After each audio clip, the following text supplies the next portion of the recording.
係 Alison 啦。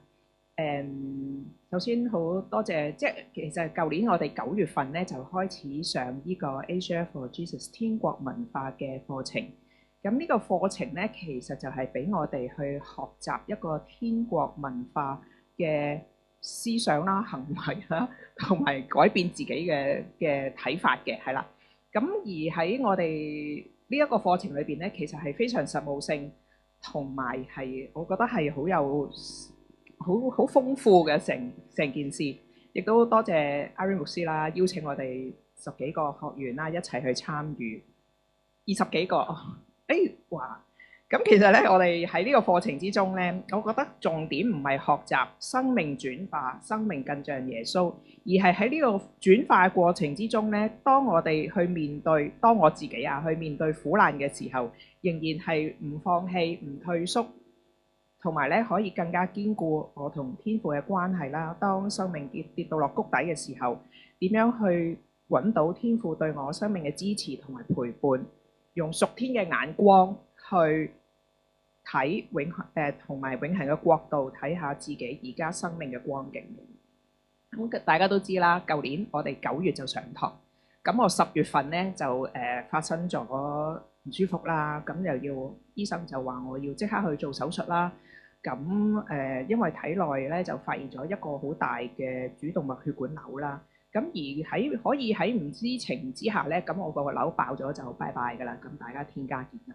咁但係咧，我喺住院初期啦，咁就有一個好大嘅恐懼喺我嘅裏邊，因為咧可能我會面對手術失敗或者係死亡啦，咁就會將一個係咯就好驚咁樣啦。咁所以咧，但係3日之後咧，我突然間就選擇咗神嘅帶領同埋醫治，然而我哋嗰陣時係啱啱上堂啊嘛，咁我哋擁有講緊天國嘅身份，就係我有天國女兒嘅身份，咁而亦都唔係再係一個孤兒，所以咧唔會因為疾病或者痛苦而去改變嘅呢一件事，即係天國女兒嘅身份。而當我一直倚靠神，將我嘅注意力改變喺神嘅身上嘅時候咧，喺等待手術前後，我會繼續上堂啦。咁而每一個堂咧，其實都好扎根喺靈裏邊嘅，亦都加添咗我自己力量啦。找住神嘅應許，而喺醫院嘅期間啦，即係要等候手術嘅期間啦，咁我就唔再睇自己嘅病有幾嚴重。其實我真係幾嚴重嘅喺當時，而係感覺到房裏邊嘅需要，聖靈咧就感動我去關懷隔離嗰個人啦，或者係護士啊、醫生啊咁樣啦。咁期間咧亦都派咗一啲祝福卡啊，或者同隔離嗰啲人去祈禱嘅咁樣。咁而喺成個學期裏邊咧，其實我係總共啱啱做完啦，5月份做咗3次手術嘅。咁而平均咧，其實都有6個鐘咁長嘅。咁再加上咧，身體咧又要康復啦，咁所以大家有一段時間係唔見咗我嘅。咁但係即使係咁樣咧，其實我都冇停止去學習啦，啲功課都交晒啦，堅持唔好放棄。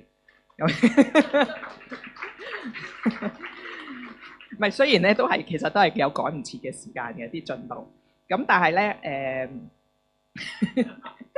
但係咧，其實當我每一次聽嘅時候咧，其實真係每一堂咧，我覺得都有一啲指引啊，即係讓我去反省自己生命上邊啦。咁其實亦都要將一啲舊皮帶咧，慢慢咁樣去掹走啦，然後換上一層層嘅新皮帶。舊皮帶咧唔係一次過就咁好似剝魚咁樣一皮咁樣就剝晒嘅，咁其實咧係慢慢一步一步咁樣啦。最重要就係生命嘅轉化過程咧，唔係話我哋完成呢一個課程之後咧，就會即刻擁有天國嘅思想、行為同埋習慣，而係當我面對頑疾啊或者生命喺低谷嘅時候咧，我已經感受到咧喺呢個課程裏邊同主每日建立關係啦，一點一滴將舊有嘅觀念去更新，無論係咩情況。就係神咧必會拖帶我，我哋要緊緊跟隨啦，同埋每日都能夠經歷更新。咁我多謝天父喺呢段時間咧，讓我可以上到呢個堂，一切榮耀都歸俾佢。多謝。